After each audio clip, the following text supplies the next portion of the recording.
ஏவா வேலன்னா கட்டி பிடிச்சு அணை கட்டி தடுக்கிறாரு.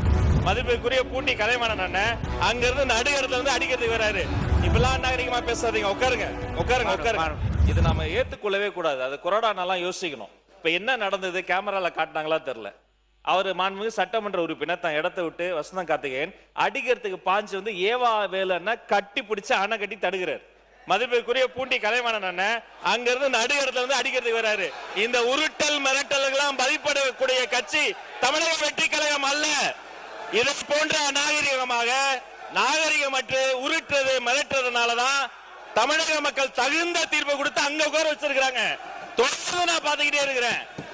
இந்த வேலை எங்ககிட்ட நடக்காது. ஒண்ணு, சபாநாயகருக்கு ஒரு மதிப்பு இருக்கு, சபாநாயகருக்கு ஒரு கண்ணியம் இருக்கு. அவர் எழுந்தா அனைவரும் அமரணும். இப்பவும் இதேதான், இப்பவும் அதேதான். உட்காருங்க, உட்கார்ந்து பேசுங்க, உட்காருங்க, உட்கார்ந்து பேசுங்க. அவர் சபாநாயகர் ஒரு கண்ணியமிக்க பதவி, கொரோனா ஒரு முக்கியமான பதவி. இப்பவும் பாருங்க, எழுந்து நின்று உரிமையில பேசுவது இதெல்லாம் நாகரிகம் கிடையாது. இதெல்லாம் கத்து கொடுத்தாங்களா அவங்க தலைவர்கள்? ஒண்ணு. ரெண்டாவது,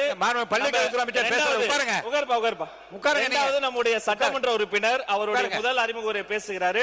இன்னும் கவனமா உறுப்பினர்கள் பேசும்போது தங்களுடைய கருத்துக்களுக்கு ஆதாரத்தோடு பேசணும். ஆதாரம் கேட்கலாம். ஐந்து முறை அவர் அறிமுக உரையை குறுக்கீடு செஞ்சு 5 முறை பேசிட்டாங்க. அவர் பேசிய கருத்துக்களுக்கு இப்ப நான் பேசுனத இப்பெல்லாம் நாகரிகமா பேசாதீங்க.